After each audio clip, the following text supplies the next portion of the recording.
रविवार के दिन कितनी भी चाहे जल्दी कर लो लेकिन लेट हो ही जाता है। अनुष्का जल्दी जल्दी हड़बड़ाते हुए रसोई में ये सोचकर काम कर रही थी। सब काम निपटाते निपटाते 10-11 तो बज ही जाता है, लेकिन आज तो कुछ ज़्यादा ही देर हो गई है मुझको। और अगर उस पर कुंदन बाहर चला जाए तब तो उसका और भी अकेले के लिए काम बढ़ ही जाता है, वरना तो वो भी रविवार को काफ़ी सहायता करवा ही देता है। अभी वो नाश्ता तैयार ही कर रही थी कि तभी डोरबेल भी बड़ी ज़ोर से घनघना उठी। हे भगवान, आखिर छुट्टी के दिन ये सुबह सुबह कौन आ गया।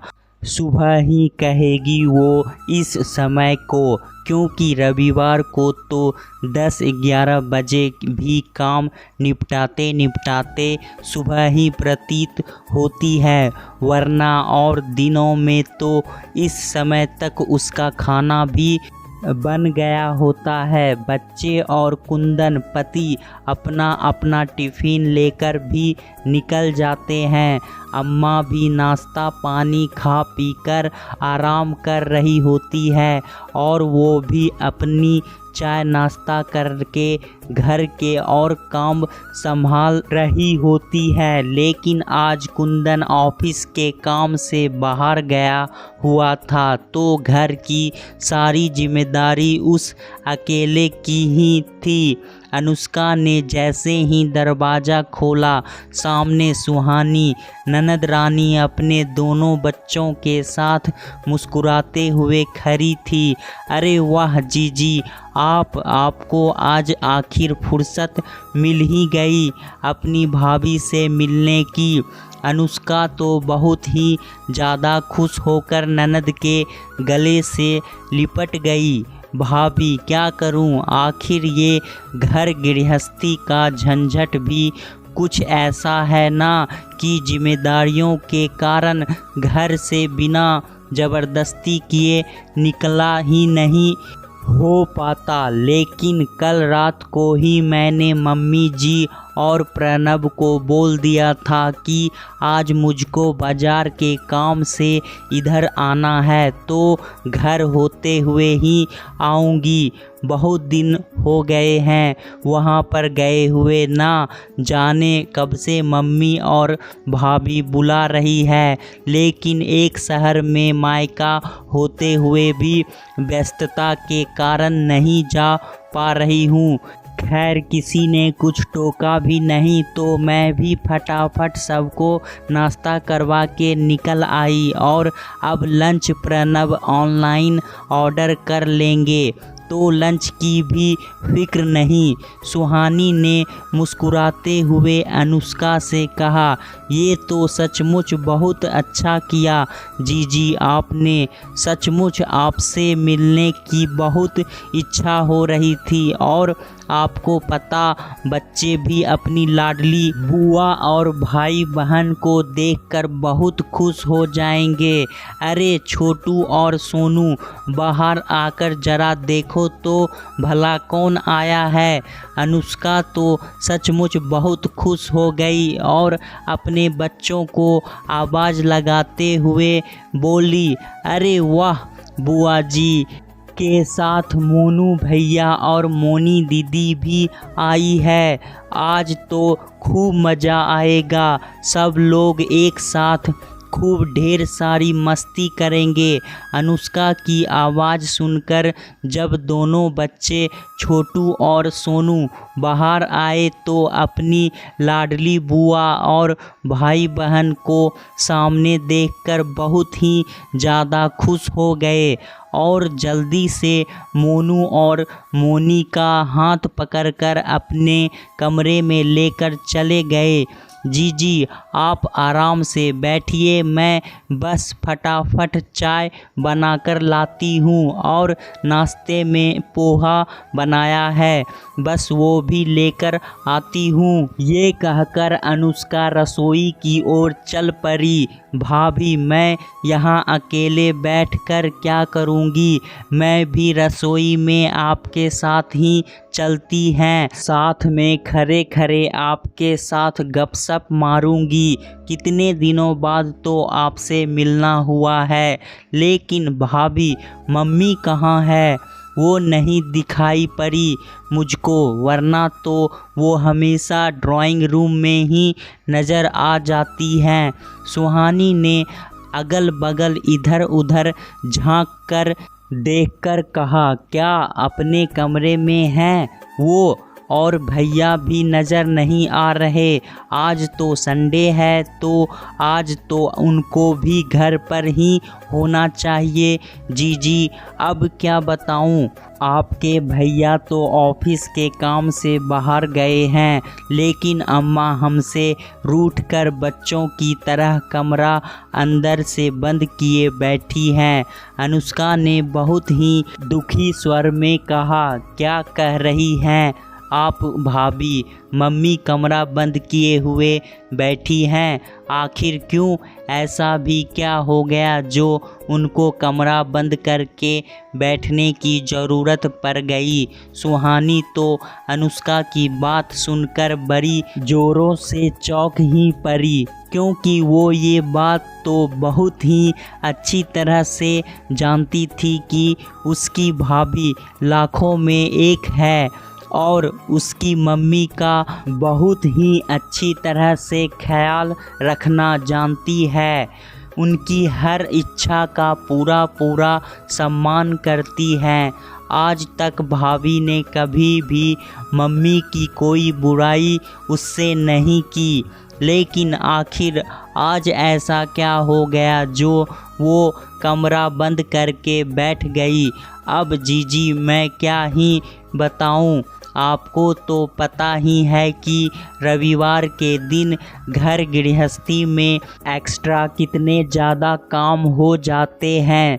जो साफ सफाई का काम डेली में व्यस्तता के कारण नहीं कर पाते हैं, वो सब रविवार को ही करने पर जाते हैं। और आज तो कुंदन भी बाहर गए हुए हैं, तो दोनों बाथरूम की सफाई का भी काम मेरे ही ऊपर आ गया। अब स्वाभाविक बात है कि जब इतना सारा काम अकेले करेंगे तो नाश्ता बनने में भी देर हो ही जाएगी, क्योंकि अम्मा तो बिना नहाए धोए हमको रसोई में भी घुसने नहीं देती। मेरा यकीन मानिए आप कि मैंने सचमुच बहुत जल्दी की तैयार होने में कि अम्मा भूखी परेशान हो रही होंगी, लेकिन ना चाहते हुए भी देर हो ही गई। बस नाश्ता की देरी की ही वजह से बच्चों की तरह कमरे में रूठ कर बैठी हुई है कि अब वो नाश्ता ही नहीं करेगी। मुझको मालूम है जीजी कि उनके शुगर की समस्या है, तो भूख बर्दाश्त भी नहीं होती, लेकिन मैंने कहा भी कि आप कुछ सूखा नाश्ता खा लीजिए, तब भी यही बोली कि मुझको तो नाश्ते में पराठा ही भाता है। अब जीजी आप ही बताइए कि मैं क्या करूं या मैं कहाँ गलत हूँ। मैंने यह कहकर माफ़ी भी मांगने की कोशिश की कि अगर अगली बार से मुझको लगेगा कि इस तरह से मुझको देरी हो जाएगी तो मैं नहाकर पहले आपका नाश्ता तैयार कर दूंगी और फिर साफ सफाई करके दोबारा से नहा लूँगी। लेकिन फिर भी दरवाज़ा अंदर से बंद किए हुए हैं। ये सब कहते कहते अनुष्का की आंखों में तो आंसू झिलमिल करने लगे। भाभी ये मम्मी भी ना बुढ़ापे में बिल्कुल सठिया ही गई है। लग रहा है अपना समय भूल गई हैं। जब रविवार के दिन हम लोगों को नाश्ते देने के लिए कितना देर लगती थी।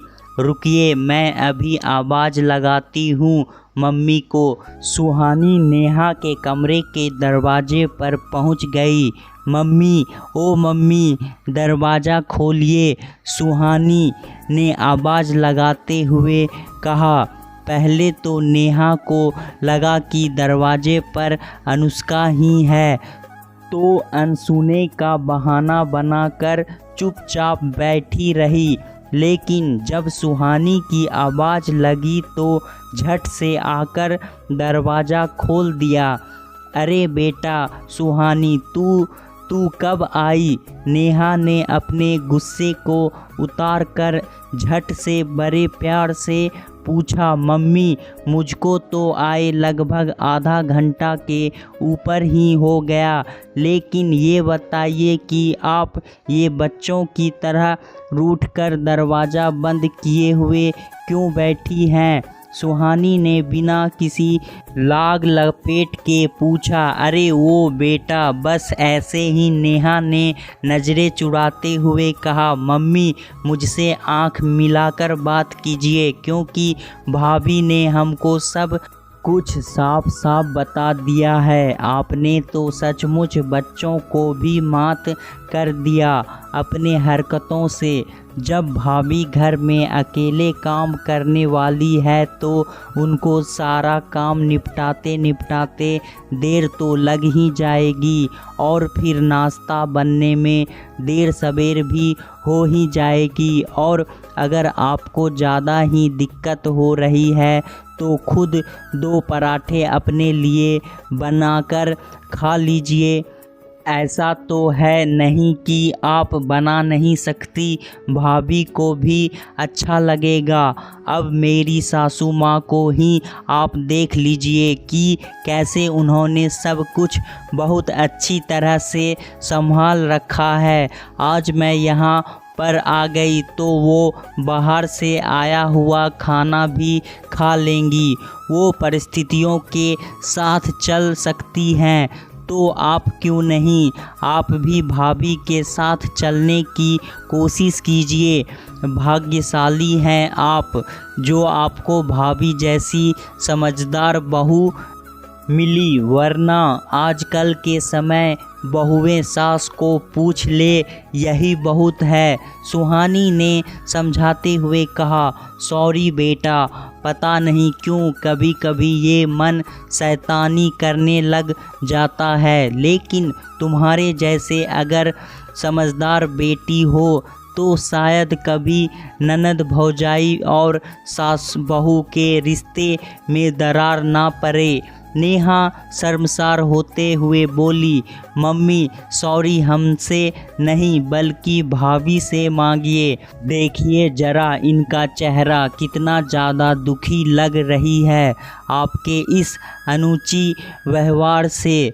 मैं तो यहाँ आज पूरे दिन के लिए खुशियाँ मनाने आई थी, लेकिन यहाँ तो आपकी वजह से मायूसी छाई हुई है। नहीं रुकूंगी, मैं जा रही हूँ वापस। सुहानी ने अनुष्का का चेहरा अपने हाथों से ऊपर उठाकर झूठ मूठ नेहा को धमकाते कहा।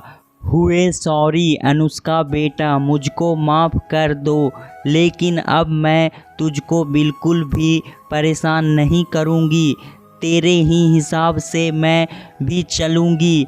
नेहा ने अनुष्का को प्यार से पुचकारते हुए कहा। अम्मा, सॉरी की कोई बात नहीं, बस आप ना कभी कभी बच्चों की तरह जिद कर बैठती हैं, बस इसी वजह से दिल आहत हो जाता है। अनुष्का की आंखें आंसुओं की नमी से झिलमिला रही थी। मेरा बच्चा, अब मैं तुझसे वादा करती हूँ कि फिर कभी ऐसा नहीं होगा। चलो अब मुस्कुरा तो दो, तुम्हारा उदास चेहरा बिल्कुल भी अच्छा नहीं लग रहा है। नेहा ने अनुष्का को गले लगा लिया। थैंक यू मम्मी जी। मैं अनुष्का भी मुस्कुराते हुए उनके गले लग गई। अब देखो दोनों सास बहू कैसे मुस्कुराते हुए अच्छी लग रही हैं। लेकिन यार मुझको अकेले मत छोड़ो, मुझको भी तो गले से लगा लो। इतना कहकर सुहानी भी उन दोनों के गले लग गई और थोड़ी ही देर बाद उस घर में हंसी खुशी का माहौल बन गया। दोस्तों कहानी कैसी लगी हमें कमेंट में ज़रूर बताएं। इसी तरह की फैमिली स्टोरी सुनने के लिए हमारे चैनल को सब्सक्राइब ज़रूर करें। धन्यवाद।